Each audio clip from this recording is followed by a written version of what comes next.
咗寫咩都唔識，有怪莫怪，我柴狗養眼不識大晒。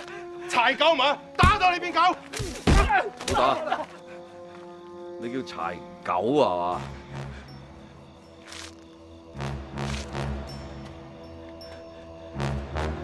啱啊！狗咬狗骨，擔住呢嚿骨頭，由街頭爬到街尾，一路爬一路吠，爬到街尾，呢嚿骨頭唔跌落地嘅，我就放你走。鬼仔，有嘢睇，有嘢睇啊！埋嚟睇下街坊，有嘢睇啊！狗咬狗骨，好好睇啊！埋嚟睇下街坊，有嘢睇啊！好好睇啊！喂，呢個咪彭大當家？做咩個人擔住嚿骨咁？咩事咧嚇？狗咬狗骨啦！開始啊！準備1、2、3，爬爬爬啦！爬啦！爬啦！後邊啲，後邊啲，後邊啲，後邊啲，後邊啲，快啲！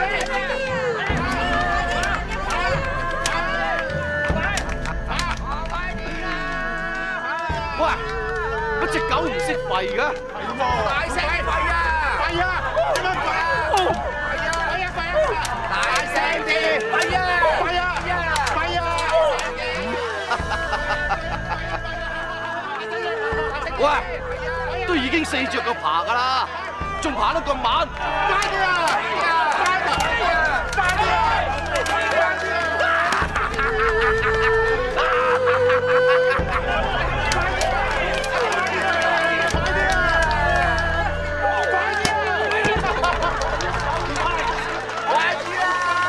嗱，呢啲就叫做餓狗搶屎啦！起身啦！起身！起身啦！快啲！快啲！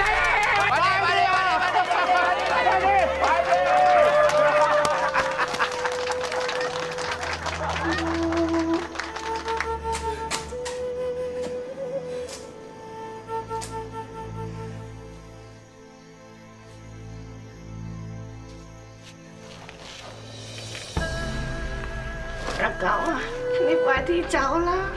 我行得喐啊，我都走啊！橫掂你成世人都未出過城，就算喺城度冇得食去做乞兒，都唔使餓死啦嘛！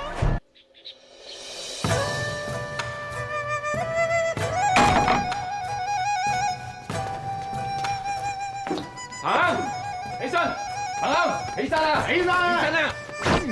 我奉司稅大人之命嚟抄你家，所有財產全部充公。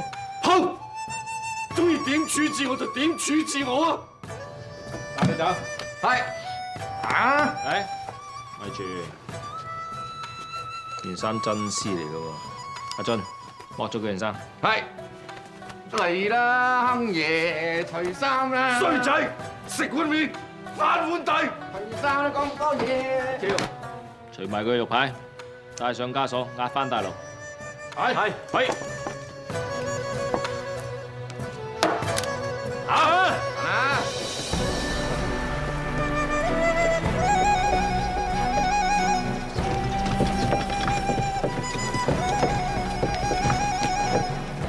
哎呀，捉得好啊，捉得好啊，捉咗個衰人啊！平米食啦！咁咪斬咗啱啊！好咯，而家唔嘥係貴米啦。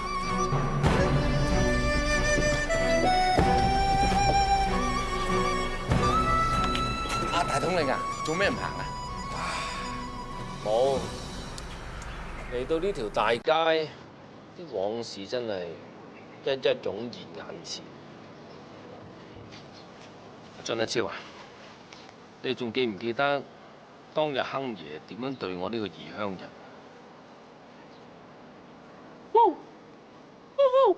哦，明白啦，大統領。阿超，仲唔嗱嗱聲揾個狗骨出嚟？啊，係嘅。不過咧，霎時間好難揾狗骨嘅。豬骨一樣嘅啫。阿超啊，去酒樓度攞3嚿豬骨出嚟。嚇，3嚿咁多，咁咪要爬3揾？喂，有嘢睇啊！有嘢睇啊！狗咬狗骨，狗咬狗骨啊！狗骨啊！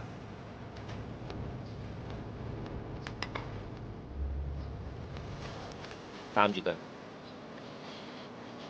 擔住佢。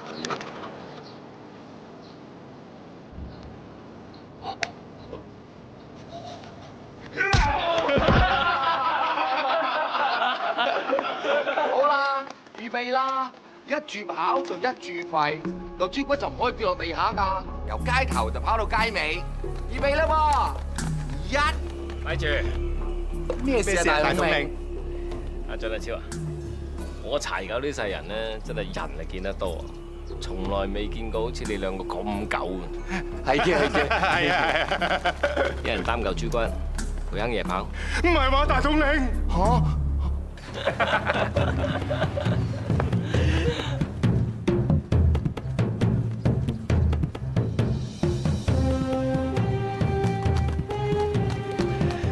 好，開始。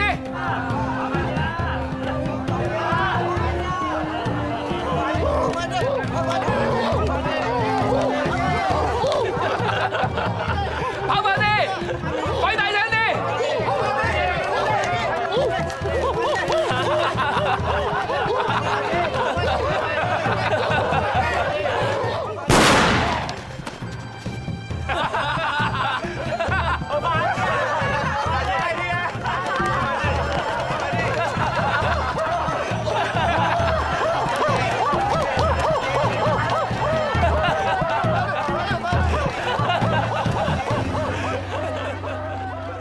司水大人，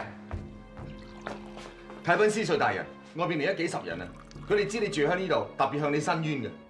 申冤？佢哋咩人？佢哋全部都係無錫物業嘅老闆同埋啲家人，一共有幾十人。真係嚇！你知唔知我就要用我身價啲錢嚟貴㗎？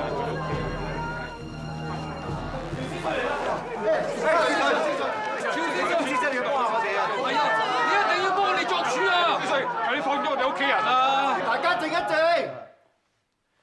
咁多位老闆，究竟發生乜嘢事？司水，嗰個團練副統領柴狗啊，佢逼我哋交團練經費，我哋交唔起，佢就捉咗我爹阿娘同埋我娘子走。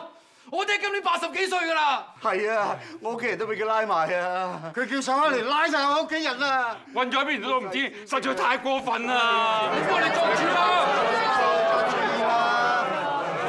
司水，而家啲生意咁差，我哋啲米鋪就嚟閂門大吉啦，仲邊有咁多錢俾團練費喎？而家賺埋都唔夠交團練費啊！司水，如果咁落去，唯有我哋執晒鋪頭，唔做生意㗎啫。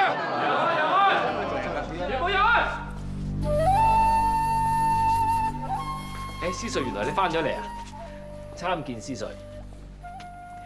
大統領，呢班刁民實在太可惡啦！我用盡所有方法，都只係逼佢哋交到咁多啫。不過你放心，喺天光之前，我一定會逼佢哋交齊。原來佢喎，原來就係佢。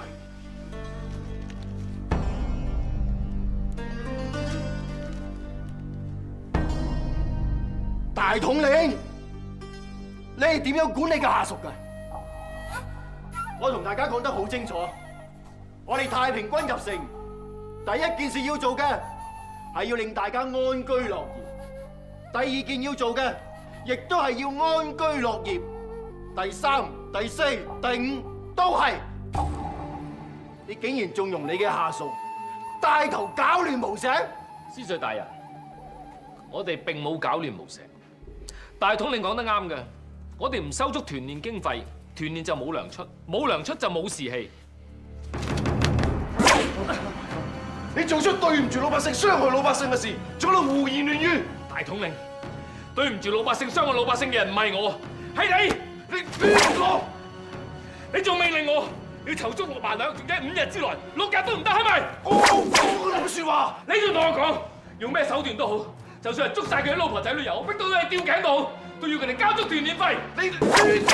你仲同我講，就算係59,990蚊都唔收，一定要收足6萬兩。你哋胡鬧夠未？柴狗，你真係越講越荒唐。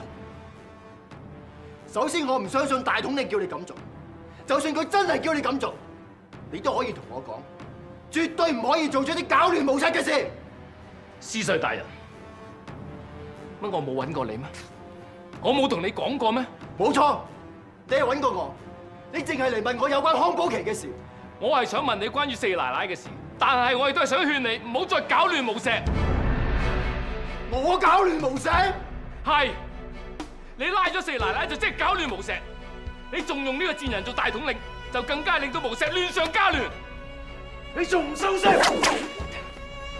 司稅大人，你問下咁多位老闆，你出去問下無錫任何一位平民百姓，蔣家四奶奶為無錫做咗幾多好事？佢令到幾多人有飯食？有咁德高望重嘅人，你竟然拉咗佢，到而家音訊全無，生死未卜。試問無錫嘅人有乜辦法唔人心惶惶？無錫有乜辦法唔亂？係啊，司稅。四奶奶翻去，我哋嘅心都好驚噶，我哋個個都好擔憂噶。我拉康寶琪，我只係想查清楚佢同嗰九王爺有交情嘅事，我根本冇虐待佢。司稅大人，痛打一個弱質女流40大板，咁樣都唔叫虐待？你聽邊個亂講啊？司稅大人，呢啲係我四妹嘅血，係呢個女人，係佢親眼同我講，係佢叫彭亨打我四妹，打到佢嘔咁多血㗎。你唔信你問佢啊！我唔知佢同你講過啲乜嘢嘢，我只係叫彭亨將你哋嘅四奶奶軟禁喺呢一度，我冇虐待過佢。入嚟，帶康寶琪出嚟。係。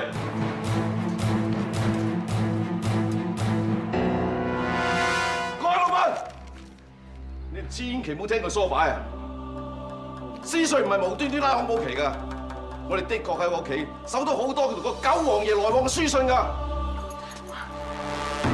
亨爺，咁你以前又有冇同姓林嗰個九知府有個書信來往啊？你同佢互相勾結咗10幾年，如果去你大宅度搜，我諗搜出嚟嘅書信用個羅裝都裝唔晒。咁康寶琪喺書石度講，叫你清兵英勇啲，打敗啲長毛賊，係咪對太平軍不敬啊？咁亨爺，你又記唔記得你細妹俾太平軍打死37之日，你喺佢墳頭講過啲乜嘢啊？你話希望蒼天保佑我哋太平軍全軍覆沒，不得好死。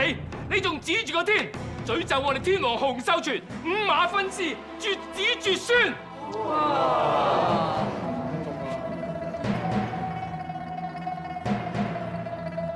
你亂講！當時嚟拜祭你個妹嘅人冇100都有幾十，個個都可以做證。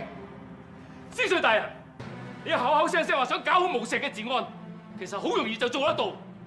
捉彭亨啊！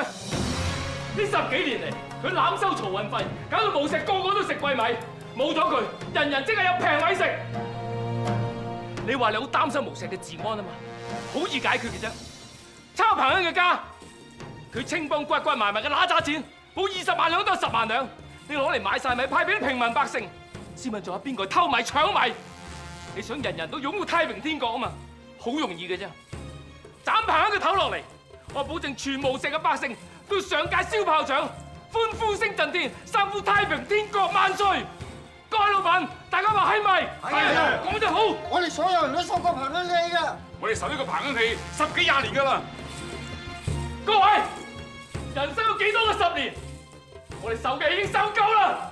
我哋大聲啲話俾司稅大人聽，我哋無錫人心中嘅渴望，捉彭亨！捉彭亨！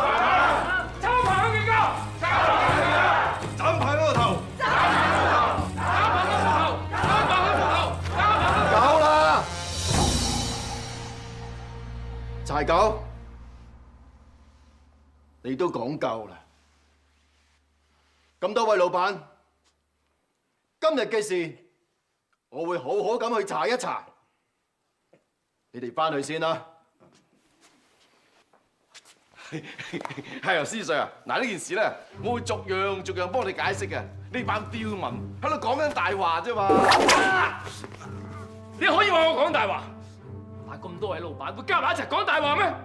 全無錫嘅人會夾埋一齊講大話冤枉你咩？你企喺度做咩？拉佢上枷鎖！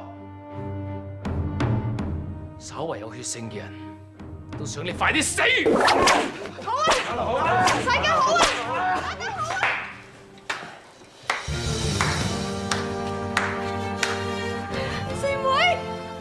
九，你打得好，你為咗全無世嘅百姓，同我打到去嘅邊？好，稍為有血性嘅人都想你快啲死。柴九，你放肆夠未？我講嘅說話你聽唔聽到？今日你哋講嘅嘢，我聽得清清楚楚。我可以向你哋保證，我一定會查清楚呢件事，俾你哋一個交代。你哋可以走。